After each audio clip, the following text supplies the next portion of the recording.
Okey, selamat pagi dan selamat sejahtera buat semua murid-murid dari kelas 3 PKBV. Baik, hari ini kita sambung lagi untuk mata pelajaran pendidikan moral untuk tajuk bab berani berkomunikasi. Jadi pada minggu lepas kita dah lihat beberapa maklumat ataupun pelajaran tentang berani berkomunikasi. Jadi kita buat ulangan sedikit. Okey, mari kita lihat kat dalam ni bagaimana katakan berani berkomunikasi. Jadi ini adalah situasi yang berada di sekolah. Jadi kita kena berani berkomunikasi. Yang pertama adalah pergi ke tandas. Jadi murid kena berani memberitahu kepada guru ataupun kepada kakak PPM sekiranya perlu ke tandas. Kemudian situasi berani berkomunikasi ketika berada di kantin. Jadi kita kena berani untuk membuat proses membeli di kantin. Kemudian kita bertanya khabar. Berani berkomunikasi bertanya khabar maksudnya kita bertanya pada cikgu, bertanya pada warga sekolah ataupun kepada kawan-kawan. Tanya apa khabar ataupun ucapkan selamat, selamat pagi, selamat sejahtera.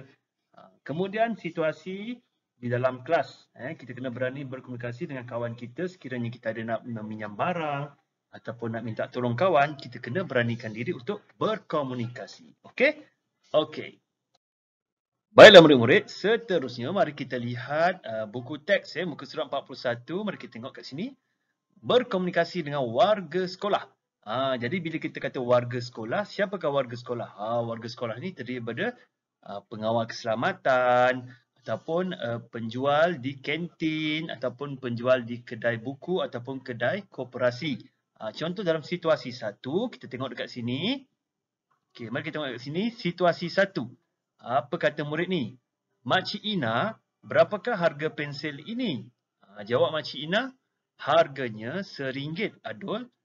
Jadi dalam situasi ini menunjukkan murid ini berani berkomunikasi dengan makcik yang berada di kedai buku. Dia bertanyakan tentang harga pensel ini. Jadi kat sini menunjukkan murid ini berani bertanyakan tentang harga pensel dan murid ini akan dapat tahu harga pensel tersebut. Okey. Sama juga kalau awak pergi ke kantin. Situasi yang sama, nak tanya harga kuih, nak tanya harga mungkin makanan lain ataupun air. Okey. Seterusnya, situasi yang kedua kita tengok dekat sini. Kata apa? Pakcik pengawal ni kata, Maris, ayah kamu pesan supaya tunggu di sini. Jawab Maris, baiklah pakcik, terima kasih.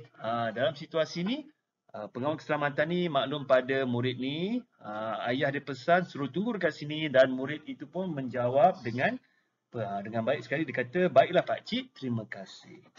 Okey, kita tengok kat sini. Dia kata, apakah sikap yang ditunjukkan oleh murid di atas?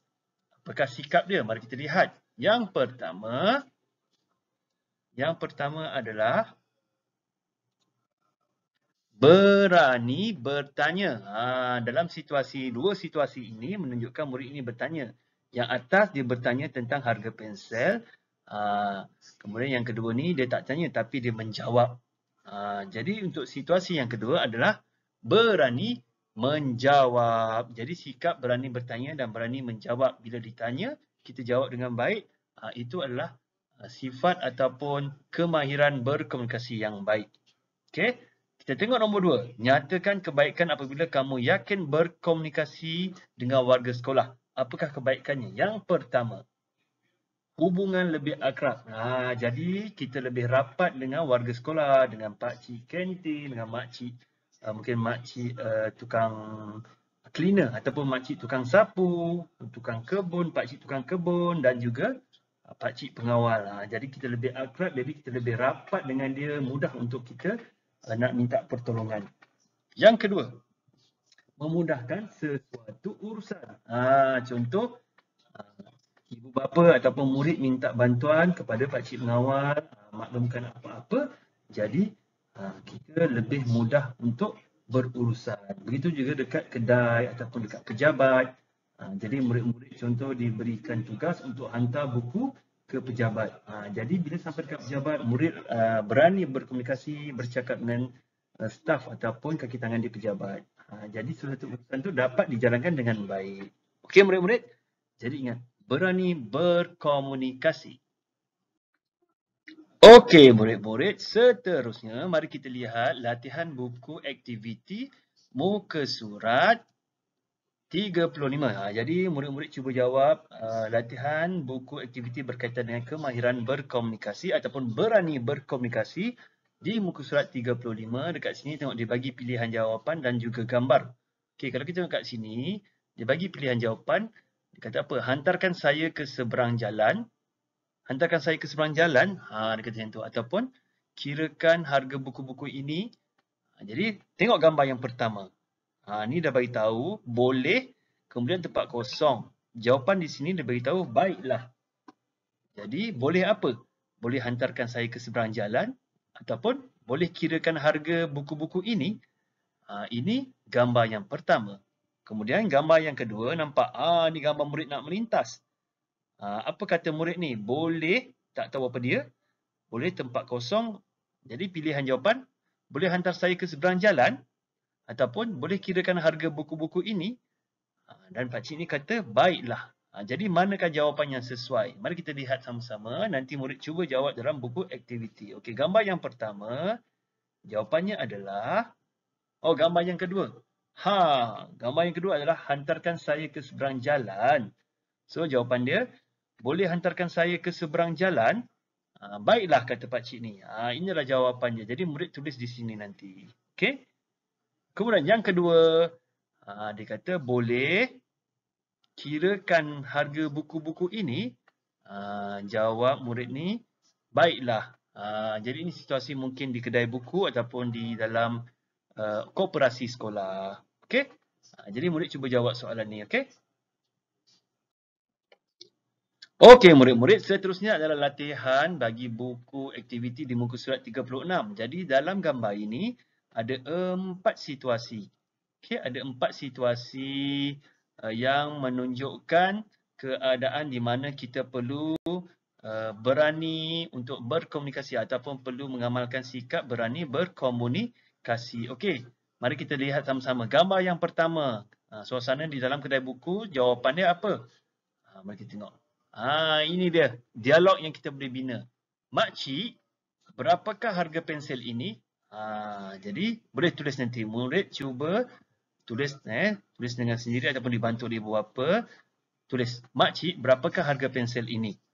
Okey, kita tengok gambar yang kedua. Murid ni mungkin berada di dalam bilik guru ataupun berada di dalam bilik guru besar. Jadi kita tengok jawapan dia ataupun dialog dia. Murid ni beritahu, saya memiliki 5 orang adik-beradik. Jadi dia ataupun dia bercakap dengan guru tu, dia beritahu dia memiliki 5 orang adik-beradik. Kita tengok gambar yang ketiga, gambar situasi di kawasan, mungkin di kawasan tandas. Jadi apakah dialog yang paling sesuai? Mari kita lihat. Selamat pagi, izinkan saya lalu di sini. Ini adalah dialog yang paling sesuai. Dialog berkomunikasi dengan pakcik cleaner dekat sini. Ataupun pakcik tukang pembersihan dekat sini. Okey? Dan yang terakhir, suasana di luar sekolah semasa murid baru tiba di sekolah. Jadi kita tengok apakah dialog yang paling sesuai boleh kita amalkan. Okey, kita tengok kat sini. Selamat sejahtera pakcik.